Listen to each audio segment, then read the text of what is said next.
Okay team, so we've got the clutch installed along with the pressure plate, the friction disc, everything's in there. It's all aligned. As you can see, I can fit this bad boy in here and yep, straight. The splines are pushing against it, so I can't turn it. Anyways, bell housing's on, threw some thread locker on there.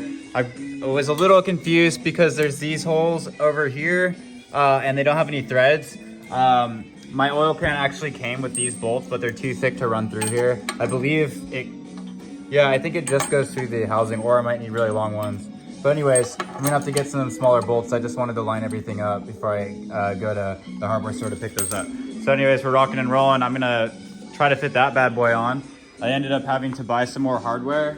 And so I basically bought some more of these screws from ARP. And these are just the transmission mounting bolts. So I needed about twice as many as I ordered. So yeah, about 20, I think.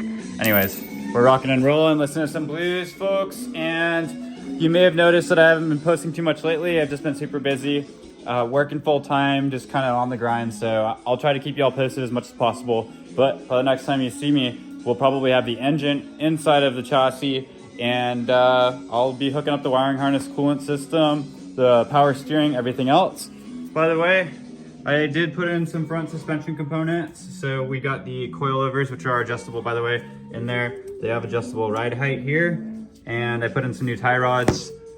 There's also adjustable camber here, and then I can adjust the stiffness with the turn of this button here. So that's pretty cool. I did buy these plates here to work with them because they allow for the adjustment of caster as well as camber, but they would not fit, they were too wide, so I'm gonna send these back. Anyways, we're rocking and rolling, folks. Here's another development too. These are the M3 rotors.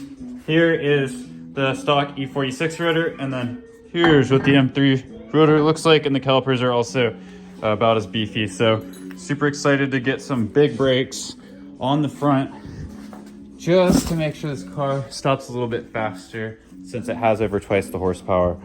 All right, folks. So that's Drew's Cruise tuning out. Have a good one.